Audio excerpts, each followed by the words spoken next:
दोस्तों, मैं आपकी दोस्त शाहीन अपने चैनल पे आपका स्वागत करती हूँ। उम्मीद है मैंने जो वीडियो डाली थी वो आपको पसंद आई होगी, उसके कुछ सुझाव आपको अच्छे लगे होंगे। आज एक नई वीडियो के साथ मैं आपके बीच में आई हूँ।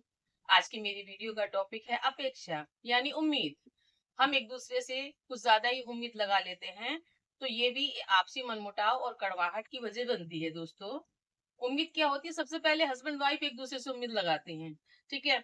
क्या होता है जब शादी होकर एक लड़की अपने ससुराल आती है, जब तक वो पति पत्नी नहीं होते, एक दूसरे को देखते हैं तो बहुत वचन करते हैं, बहुत वादे करते हैं कि मैं तेरे लिए ये कर दूंगा। लेडीज भी बोलती हैं, लड़की भी बोलती हैं कि मैं आपके घर को अपना परिवार समझूंगी और आपकी खुशियों में ही मैं आपका साथ पूरा दूंगी, आपके गम में, आपकी खुशियों में। ये सब वादे शादी से पहले होते हैं, लेकिन होता क्या है उसका उल्टा।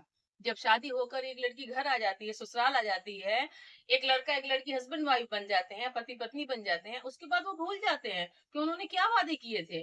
कुछ वादे किए थे, कुछ वचन किए थे, कुछ फेरों में 7 वचन निभाने के वादे किए थे। वो तो उल्टा है।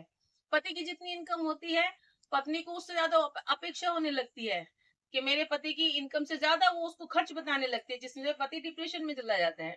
और पति अपनी पत्नी से सारी उम्मीदें लगाता है कि अब घर का सारा काम, पूरे घर को संभालने के लिए पत्नी आ गई। वो पत्नी होती है, नौकरानी नहीं होती।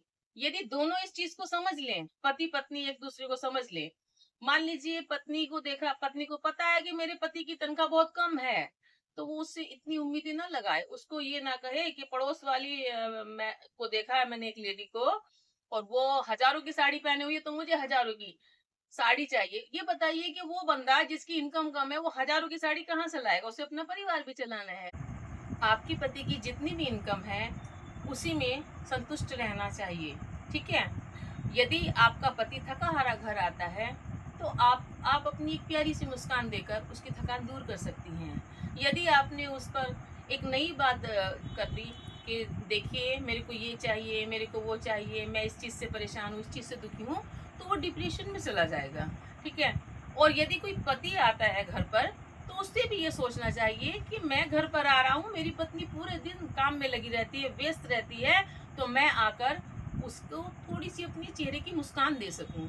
ठीक है। ना कि उस पर कोई रोब झाड़ूं, क्योंकि पति पत्नी जो होते हैं, एक गाड़ी के 2 पहिए होते हैं।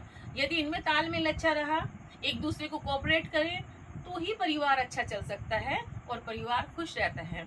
दोस्तों, मेरा यही सुझाव है आप सबसे, लड़कियों से और लड़कों से, शादी होने के बाद जब वो पति पत्नी बने, तो एक दूसरे को पति पत्नी नहीं दोस्त की तरह कोऑपरेट करें और उनका साथ दें, और उनकी हर अच्छी बुरी आदत को, अच्छी आदत है तो उसको अपनाएं, बुरी आदत है तो उसे प्यार से समझाकर उसको दूर किया जाए।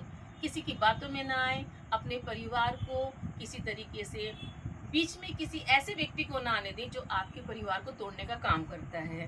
ठीक है। पति पत्नी दोनों मिलकर रहें, पूरे परिवार को मिलकर चलाएं। पति बिना पत्नी के पूरा परिवार नहीं चला सकता, और पत्नी बिना पति के पूरा परिवार नहीं चला सकती। तो दोनों को मिलकर रहना है। मेरी अगर ये सलाह आपको अच्छी लगे तो मुझे लाइक करें, शेयर करें, सब्सक्राइब करें और कमेंट में लिखें। अपने कोई सुझाव मुझसे चाहते हैं, अपनी कोई सलाह मुझको बता रहे हैं, कोई सलाह चाहते हैं, मैं कोई ना कोई सुझाव आपको अच्छा ही दूंगी। मिलते हैं अगली वीडियो में एक नई सुझाव के साथ।